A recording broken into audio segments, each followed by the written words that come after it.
Hi, hi. உங்களோட name? Rakshika. Rakshika. Okay, உங்களோட name?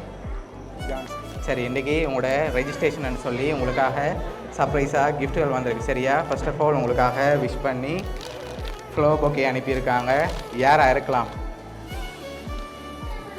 யார் அனுப்பியிருப்பாங்க? தங்கச்சி. தங்கச்சியோட பேர்? டான்சிகா. நோ, அவங்கள்ட்ட எந்த வேற இல்லை. சரி, மாப்பிள்ளை சைட்லேருந்து வந்திருக்கலாம். சரி, ஸ்பெஷலாக கிஃப்ட்டுகள் வந்திருக்கு. எதிர்பார்க்காத கிஃப்ட்டுகள் அனுப்பியிருக்காங்க. வேறு யார் அனுப்பியிருப்பாங்கன்னு எதிர்பார்க்குறீங்க? அத்தையோட பேர்? டெனிதா. எங்கே இருக்காங்க அவங்க? கனடாவில் இருக்காங்க. ஓகே, வேறு? அவ்வளோ மட்டும்தான். சரி, மாப்பிள்ளை சைட்லேருந்து வந்திருந்தா யாராக இருக்கலாம்? சரி, உங்களோட சைட்லேருந்து வந்திருக்கலாம். ஒருவேளை உங்களோட ரிலேஷனில் யாராவது அனுப்பியிருக்கலாம். அப்படி அனுப்பியிருந்தால் யாராக இருக்கலாம்? அவங்க சைட்லேருந்து தான் வந்திருக்கோம். அப்படியா? சரி, 2 பேருக்காகவும் ஸ்பெஷலாக இதுக்குள்ள ஒன்று வந்திருக்குது. இதுக்குள்ளே என்ன வந்திருக்கும் கெஸ் பண்ணால் பிறகு ஓப்பன் பண்ணலாம். சரியா? ஆனால் அதுக்குள்ள ஒரு ஸ்பெஷல் கிஃப்ட் வந்திருக்கு. வெட்டிங்காக என்னவா இருக்கும்? நீங்கள் கெஸ் பண்ணுங்க. சும்மா சொல்லுங்க. சரி, என்னவா இருக்கலாம்? வெட்டிங் கிஃப்டாக வந்திருக்கு. அதுக்குள்ளே உண்டு வாட்ச் வந்திருக்காங்க. No, special gift. சரி, ஓப்பன் பண்ணி பார்ப்போமா? ஓப்பன் பண்ணுங்க பார்ப்போம். 2 பேரும் சேர்ந்து ஓப்பன் பண்ணுங்க.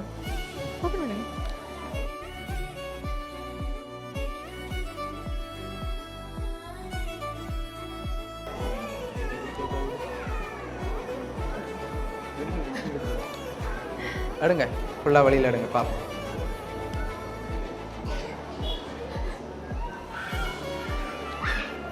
ஓகே, எவ்வளோ வந்திருக்கலாம்? ஒரு கெஸ்ஸிங்கில் சொல்லுங்கள் எவ்வளோ வந்திருக்குன்னு சொல்லி.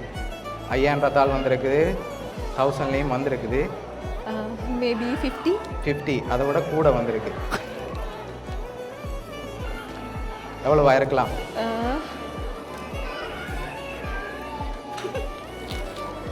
சரி, உங்களோட வெட்டிங் கிஃப்டாக அதில் 75,000 வந்திருக்கு. சரியா?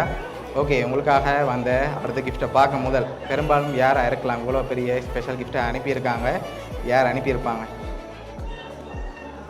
தங்கச்சியாக தான் இருக்குமா? எதனால் அவங்கள எதிர்பார்க்குறீங்க? அவங்களா இருக்க முடியும். ஒருவேளை மாப்பிள்ளை சைட்லேருந்து வந்திருக்கலாம். மாப்பிள்ளை தான் சொல்கிறாரு இல்லை. ஓகே, உங்களோட ஃப்ரெண்ட்ஸில் யாராவது அனுப்பியிருந்தா யாராக இருக்கலாம்? அவங்களோட சைட்லேருந்து தான் வந்திருக்கும் பெரும்பாலும். சரி, உங்களுக்காக வந்த அடுத்த கிஃப்ட்டை பார்ப்போம். சரியா?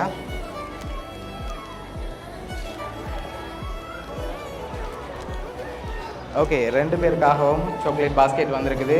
லாஸ்ட்டாக ஒரு கிஃப்ட் ஒன்று வந்திருக்குது. அதையும் பார்த்துட்டு ரிவீல் பண்ண போகிறோம் யார் அனுப்பியிருக்காங்கன்னு சொல்லி. ஓகே, சரி. ஓகே, அதுக்கு முதல் ஃபைனலாக நீங்கள் சொல்லிடுங்க யார் அனுப்பியிருக்காங்கன்னு சொல்லி. யாராக இருக்கு? தங்கச்சி தானா? ஷுவர். ஆனால் அனுப்பினவங்க பார்த்தா கவலைப்படுவாங்க, தங்களை பேர் மென்ஷன் பண்ணலன்னு சொல்லி. அத்தையா?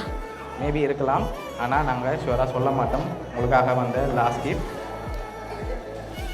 ஓகே, இதுக்கு என்ன வந்திருக்கலாம்?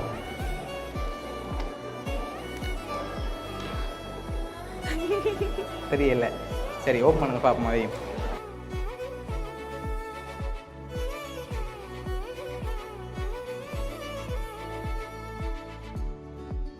ஓகே, உங்களுக்காக ஃபோட்டோ ஃப்ரேம் வந்திருக்கு. Light photo frame. சரியா? உங்களுக்காக ஃப்ளவர் பொக்கே 75,000 கேஷ், அதோட சாக்லேட் பாஸ்கெட், ஃபோட்டோ ஃப்ரேம், இதெல்லாம் யார் அனுப்பியிருக்காங்கன்னு சொல்லி பார்க்க போகிறோம். ஓகே, சரி. உங்களுக்காக இந்த ஸ்பெஷல் டேக்கு யார் அனுப்பியிருக்காங்கன்னு சொன்னால் அது வேறு யாரும் இல்லை, உங்களோட அத்தை டெனிட்டா கனடாலேருந்து அனுப்பியிருக்காங்க. ஓகேயா? எதிர்பார்த்தீங்களா அவங்கள்ட்ட என்ன வருமானு சொல்லி? இப்படி வருமானு. ஓகே, என்ன சொல்ல ஆசைப்படுறீங்க அத்தைக்கு? நன்றி. ஓகே, பிடிச்சிருக்கா கிஃப்ட் எல்லாம்? ஓகே, மாப்பிள்ளை என்ன சொல்ல போகிறீங்க? உங்களுக்கு 2 பேருக்கும் சேர்த்து தான் அனுப்பியிருக்காங்க. இந்த நேரத்தில் அவங்களுக்கு நீங்கள் என்ன சொல்ல ஆசைப்படுறீங்க? கிஃப்ட் அனுப்பினதுக்கு நன்றி. ஓகே, அவங்க சார்பாகவும் வவுனியா சர்ப்ரைஸ் கிஃப்ட் சார்பாகவும் திருமண நாள் நல்வாழ்த்துக்கள். நன்றி. Okay, welcome.